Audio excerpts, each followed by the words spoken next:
en cette période de fête, de Noël, on parle souvent du Père Noël. Et la tradition veut que le Père Noël soit celui qui récompense les enfants qui ont été sages. Donc, on encourage les enfants à être sages tout au long de l'année, mais surtout pendant les périodes des fêtes, pour être sûr de recevoir des cadeaux. Et selon la tradition, justement, si l'enfant n'a pas été sage, il reçoit du charbon à la place des cadeaux pour le faire réfléchir afin qu'il puisse, l'année prochaine, éventuellement être plus sage pour recevoir les cadeaux. Et c'est vrai que ça fait une grande différence avec Jésus. Jésus qui n'est pas venu pour les plus sages, mais Jésus qui est venu pour ceux qui veut aimer les méchants. C'est assez surprenant de voir cela comme ça, mais Jésus est venu aimer les méchants. Et on peut se rappeler la phrase de Jésus qui disait qu'il n'est pas venu pour les bien portants, mais il est venu pour ceux qui sont malades. Il n'est pas venu pour ceux qui se pensent bien, mais il est venu pour ceux qui savent qu'ils ont justement des soucis. Donc Jésus est venu pour les méchants. Et ce serait intéressant, dans un premier temps, de nous demander qui sont ces méchants. Qui sont ces personnes qui sont méchantes? Et justement, j'aurais besoin de vous, bon, normalement les enfants, mais vous aussi, finalement, les plus grands, les jeunes, les collégiens, les grands primaires aussi, qui sont, je vois Capucine, je ne sais pas si je vois d'autres. Mais voilà, donc n'hésitez pas à participer. Je vais vous poser quelques questions. Donc, je vais faire passer plusieurs images, et ce sera à vous de nous dire, selon ce que vous voyez, qui sont ceux qui semblent être gentils et ceux qui sont moins gentils. Allez, on va commencer avec une qui est plutôt simple.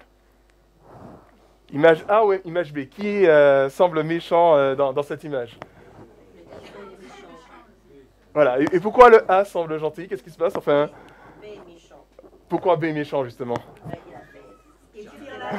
C'est la langue. Oui, effectivement. Et la petite fille, dans l'image A, on a l'impression vraiment, elle a la petite auréole, elle est super sage, voilà.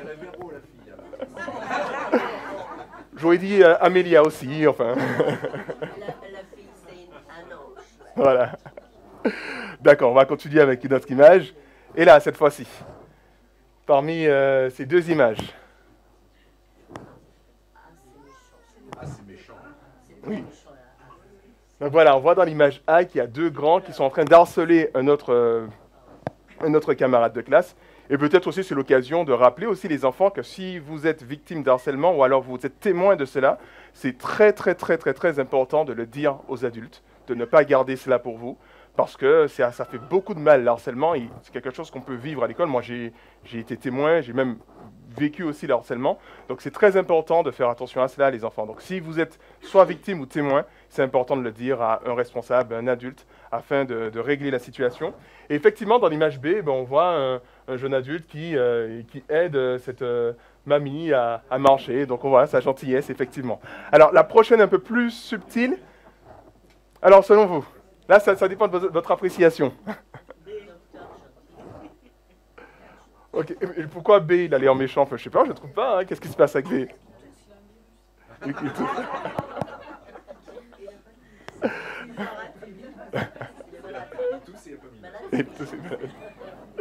Donc effectivement, c'est vrai que dans la B, on voit, alors c'est pas qu'il tousse, mais c'est plutôt qu'il a un côté un peu fanfaron.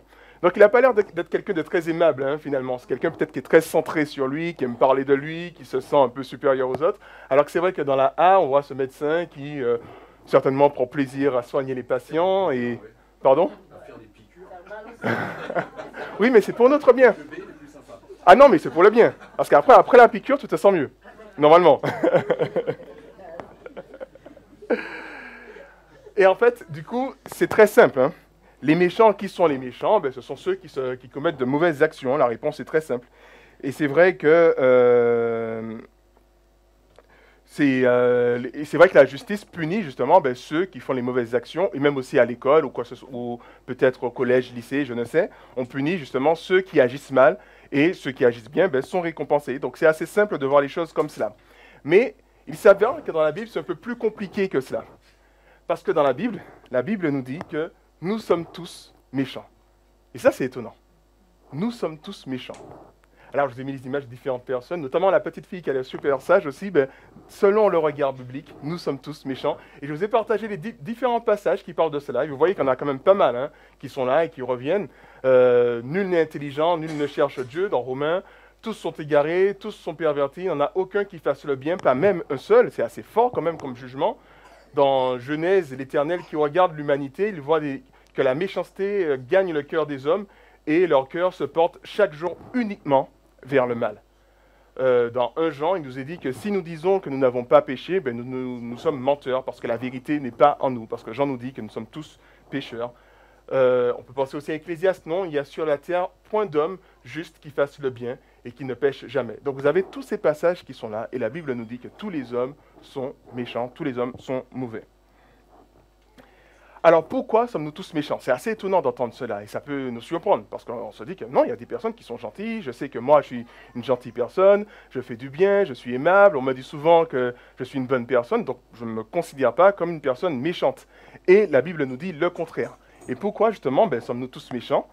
Et c'est vrai que la Bible nous dit que elle a en tout cas Dieu a une autre conception de ceux qui sont méchants, et de la gentillesse et de la méchanceté. Puisque Dieu nous dit que, par exemple dans 1 Samuel 16, qu'il ne regarde pas ce qui tape à l'œil, il ne regarde pas l'extérieur, il ne regarde pas nos actions seulement, mais il regarde aussi nos cœurs. Et j'ai mis l'image de l'iceberg pour vous le montrer, parce qu'effectivement, avec l'iceberg, la partie émergée, si on s'arrête que sur la partie émergée, on aura une mauvaise évaluation de la taille de l'iceberg. Il faut plonger pour voir la partie immergée, pour avoir une bonne appréciation de sa taille. Si on s'arrête qu'à la partie émergée, on a une compréhension superficielle de cette taille de l'iceberg. Et de la même manière, Dieu ne s'arrête pas qu'à la partie émergée de nous-mêmes, mais il s'intéresse aussi à la partie immergée. Et dans Jérémie 17 aussi, Jérémie disait la même chose, il présentait Dieu à ses contemporains, Dieu comme étant le juge qui va juger les hommes, mais non pas seulement l'apparence, mais aussi selon les cœurs en fait. Dieu scrute les cœurs de notre être intérieur pour rendre un jugement qui est juste. Et quand Dieu regarde nos cœurs, regarde l'extérieur et regarde nos cœurs, il arrive à la conclusion que nous sommes tous méchants.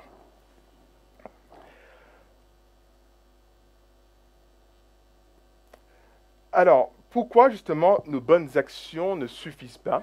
Pourquoi on ne peut pas dire qu'à travers, uniquement en s'arrêtant sur nos bonnes actions, qu'on ne puisse pas dire que nous sommes gentils? Justement, quel est le problème lorsque nous faisons le bien? Justement, je pense que la Bible nous invite à regarder ce côté intérieur de nous-mêmes. Pourquoi faisons-nous le bien? Pourquoi faire le bien? Est-ce que c'est parce que, justement, pourquoi j'obéis aux parents? Parce que j'ai peur d'être puni, donc pour éviter d'être puni, j'obéis aux parents? Ou alors parce que je veux être bien vu par la maîtresse, par les parents ou par les adultes. Donc c'est pour cela que je fais le bien. Alors peut-être parce que je veux être admiré. C'est assez intéressant, peut-être que ça vous est déjà arrivé, qu'à l'école, vous êtes la seule personne à donner la bonne réponse, et là, tout le monde vous regarde, et se dit « Waouh, c'est extraordinaire !» Et là, on est content parce qu'on est admiré des autres, ou alors d'avoir eu la meilleure note, par exemple. Et là, ça peut susciter l'admiration des autres. Ou alors, on n'a que faire de l'admiration, mais ce qui nous intéresse, c'est nous. À savoir, je veux avoir une bonne image de moi-même. Donc, je ne peux pas être déçu de moi. Je mérite mieux qu'un 8 sur 20. Je pense que je mériterais facilement un 15 sur 20, et donc du coup, je suis déçu d'avoir eu ce 8 sur 20 parce que je vaux mieux que ça, par exemple. Ou alors, pour toute autre considération aussi, je pense que je suis mieux que ça, et je ne mérite, et c'est dommage, par exemple, que j'ai pu faire quelque chose de négatif dans ma vie, parce que justement, je pense que je suis mieux que ça. On peut se dire aussi que parce que Dieu va me bénir. Donc, je fais le bien parce que Dieu va me bénir. Ou alors, parce que j'ai peur d'être puni par Dieu. Alors, selon vous, quelle est la bonne réponse, la bonne motivation parmi toutes ces motivations proposées? Vous pouvez répondre comme ça spontanément. Hein.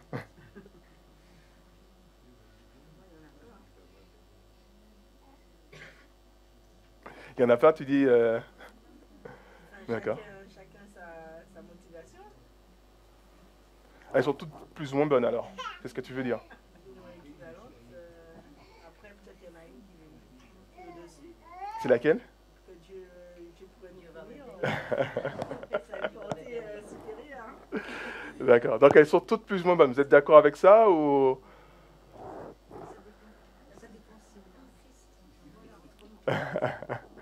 Ça dépend si on est en Christ. Qu'est-ce que tu veux dire par là? Si on pense à la gloire de Dieu et qu'on veut faire pour sa gloire, on va avoir une autre raison. Effectivement. Et c'est vrai que je n'ai pas mis cette raison. Parce que, malheureusement, toutes ces raisons ne sont pas bonnes, en fait. Aux yeux de Dieu, ces raisons ne sont pas bonnes. Et c'est quoi le problème avec ces raisons-là? De savoir faire le bien, on fait le bien pour ces choses-là. En fait, à travers toutes ces motivations, nous cherchons plutôt à satisfaire notre propre intérêt, nos propres intérêts. et à savoir ce qui est avantageux pour nous. Et ainsi, si une bonne action menace notre terrain, eh bien, on risque de ne pas la faire. Parce que justement, avant de faire une bonne action, on regarde si ça nous est profitable ou pas. Et par exemple, on peut être quelqu'un qui ne ment jamais, mais de temps en temps, on va mentir si cela peut nous préserver notre terrain, ou alors cela peut éviter d'avoir honte ou d'être puni. Et donc de ce fait, en général, on ne ment pas, mais cette fois-ci, on va mentir parce que notre intérêt est en jeu dans cette histoire. On peut aussi être quelqu'un de très calme, on ne se met jamais en colère, on ne se fâche jamais, mais il arrive de temps en temps que la personne qui est en face de nous va menacer nos intérêts, et de ce fait, on va manifester notre colère. Et ce qu'on voit par là, en fait, que les bonnes actions, finalement, elles sont pas, on n'est pas dans cette perspective de toujours faire des bonnes actions, on fait les bonnes actions seulement si ça va dans notre sens, si ça sert nos intérêts. Et pour Dieu, ben justement, ce n'est pas un bon comportement, c'est pas ce que Dieu attend de nous, parce que la bonne motivation, c'est de faire ce qui est bien, par amour pour Dieu et par amour de ce qui est bien. Véronique l'a dit différemment, pour la gloire de Dieu, mais par amour pour Dieu, par amour de ce qui est bien. Lorsqu'on agit par amour pour Dieu et par amour de ce qui est bien, on ne cherche pas à savoir si c'est à notre avantage ou pas de faire la bonne action, mais on la fait parce qu'elle est bien. Et même si cela nous coûte, on la fait parce qu'elle est bien. Et c'est ce que Dieu attend de nous, c'est ce que Dieu veut pour nous. Et de ce fait, pour pouvoir être une bonne personne aux yeux de Dieu, il nous faut aimer Dieu avant tout. Alors, est-ce que vous êtes d'accord avec ça? Est-ce que c'est pas un peu... Alors, regardez, il y en a certainement des convaincus dans la salle, je n'en doute pas. Mais est-ce que ce n'est pas un peu égoïste de la part de Dieu de demander à avoir la première place? Alors, normalement, c'était aux enfants de répondre, mais vous pouvez tous répondre. Il est la source, donc c'est normal. Ok? Quelqu'un d'autre?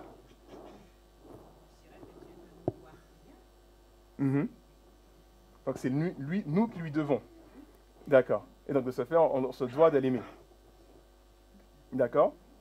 D'autres encore réactions par rapport à cela?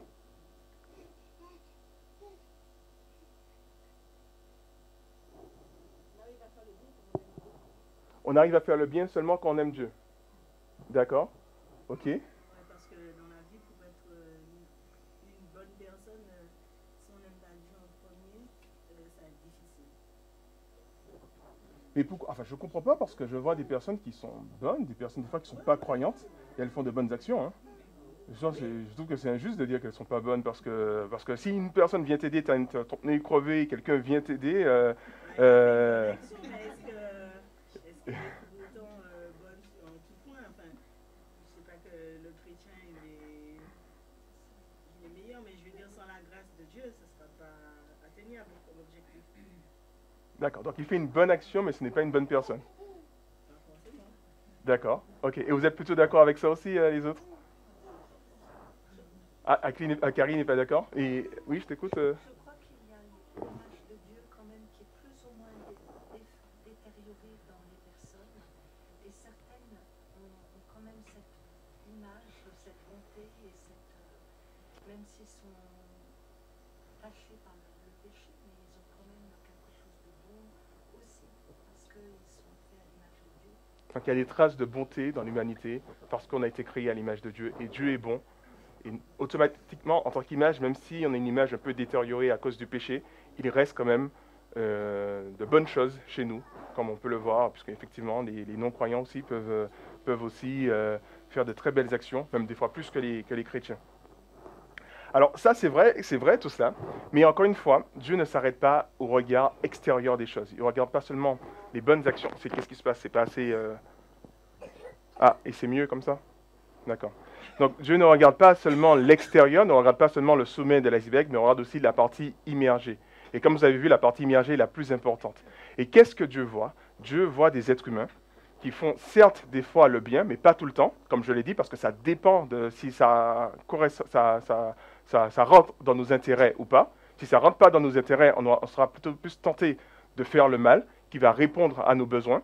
Et Dieu voit des gens, en fait, qui ne cherche pas à l'aimer, lui, le Dieu qui est bon, le Dieu de qui tout don parfait, tout don excellent vient de lui, notre Créateur, celui qui nous apporte tout ce qui est bon. Sylviane nous a dit qu'il ne nous doit rien, mais nous lui devons tout, nous lui devons la vie, nous lui devons la santé, nous lui devons toutes ces choses.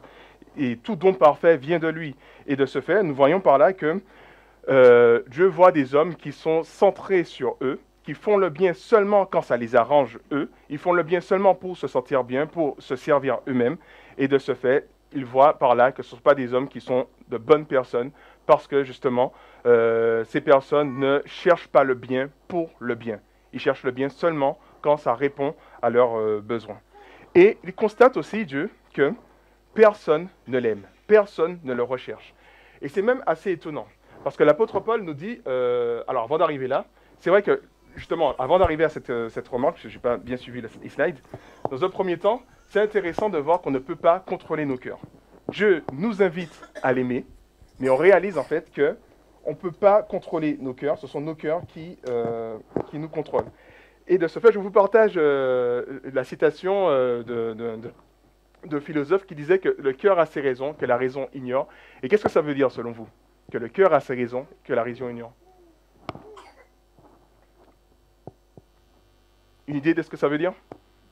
Comment vous comprenez cette citation?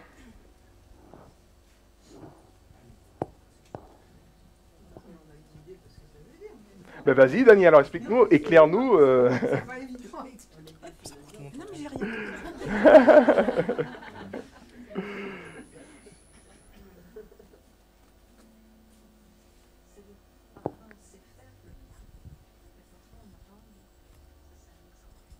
D'accord.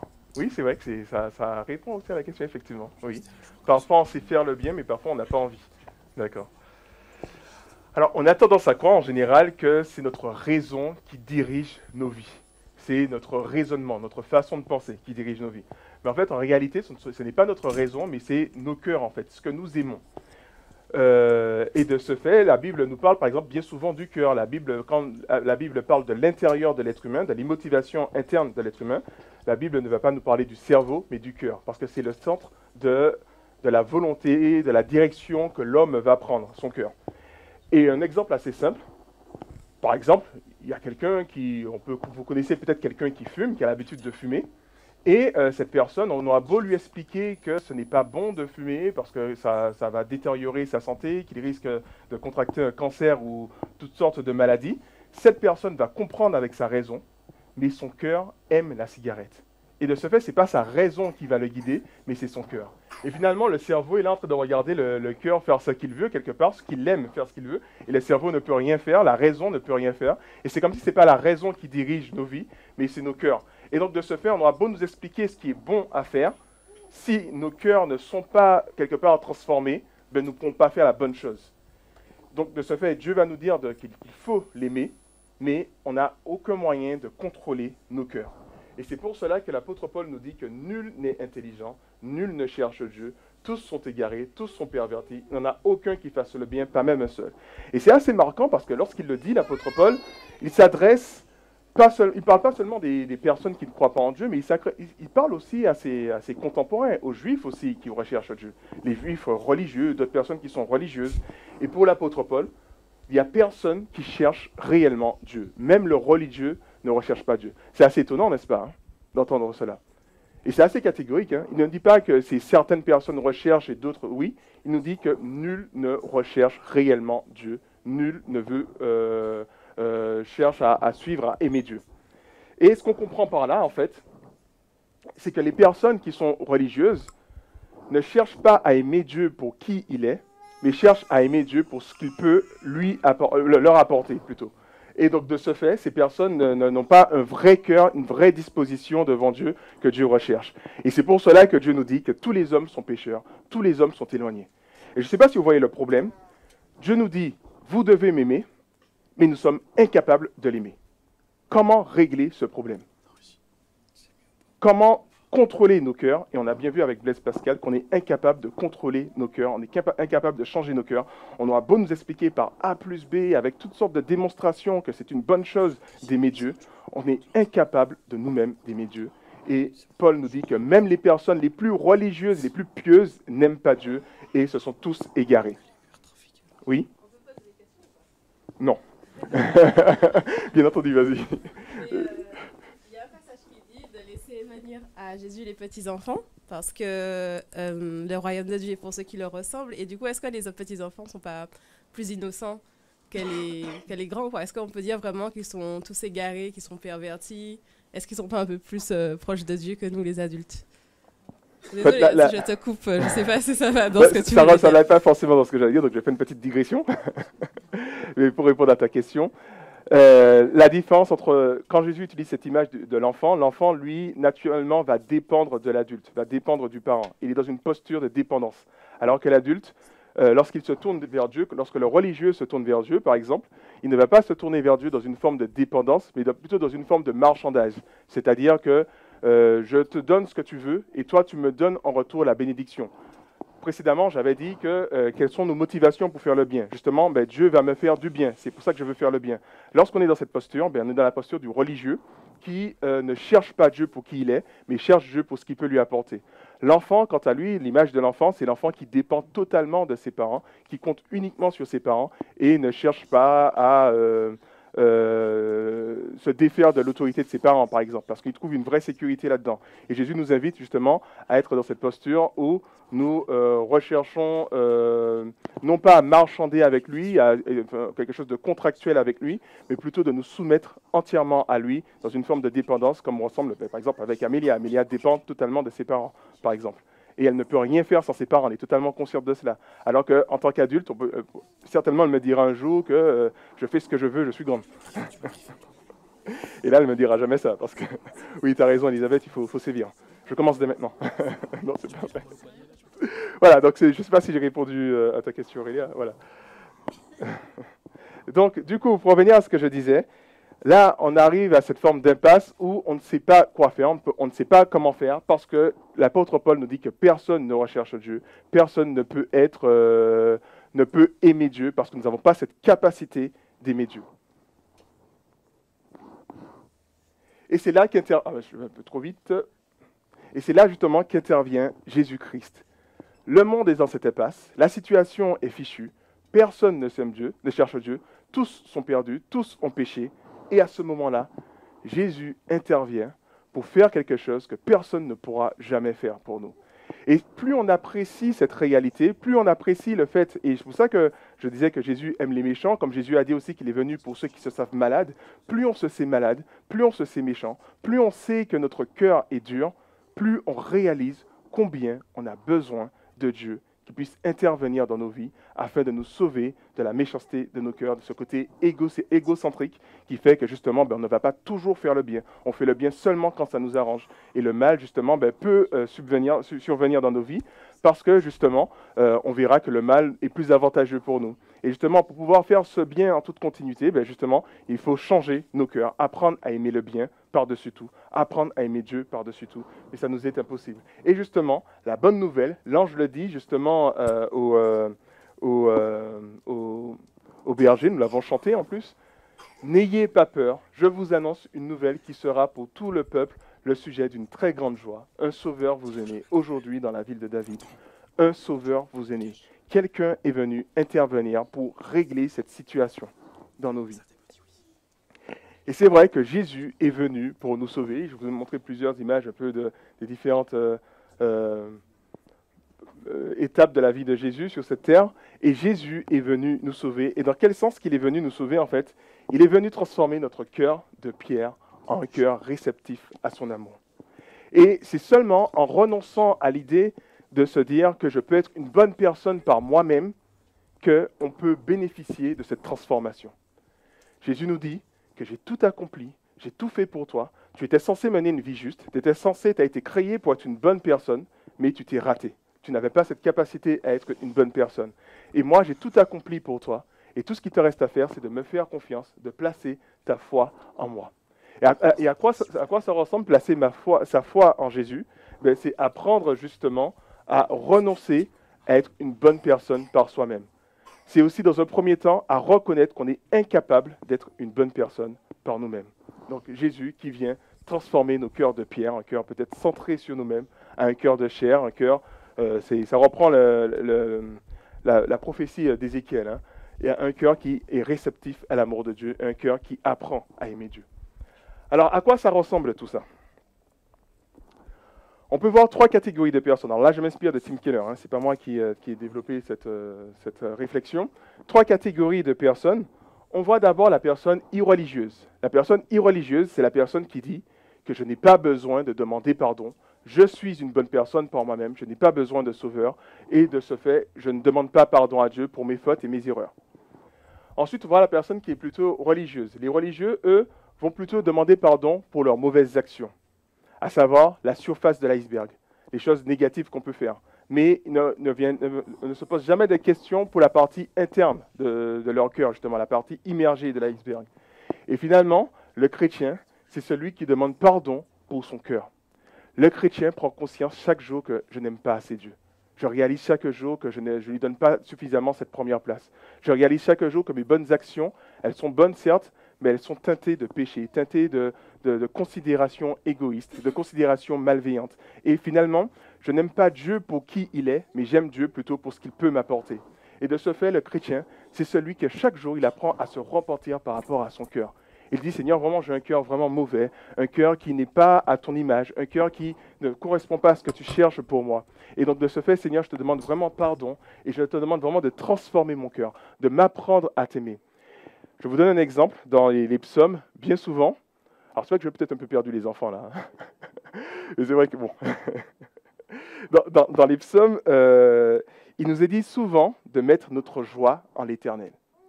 Mettre sa joie dans l'Éternel, ça fait que finalement, le péché devient moins attrayant.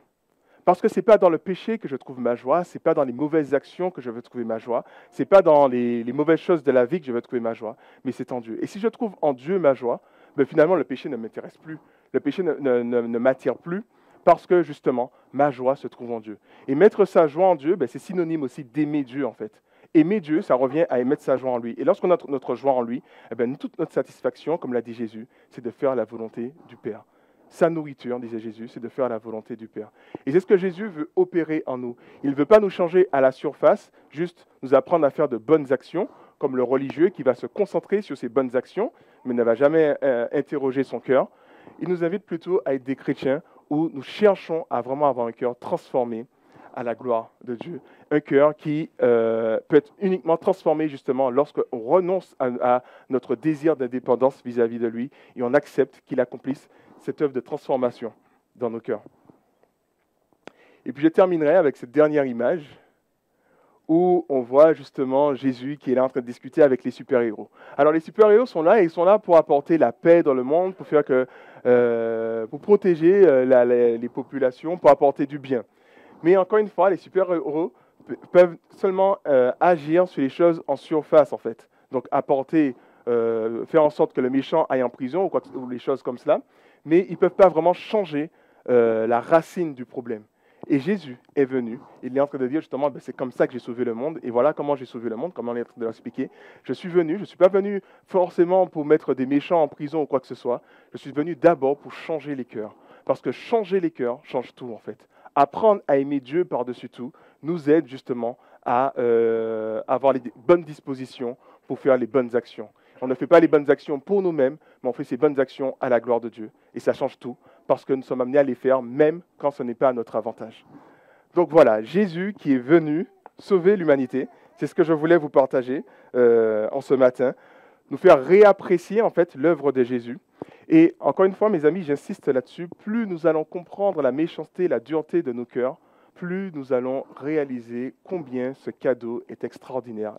Le cadeau, à savoir Jésus, venu réparer ce qui était irréparable à notre niveau, est venu vraiment changer nos cœurs pour nous apprendre à mener une vie totalement différente.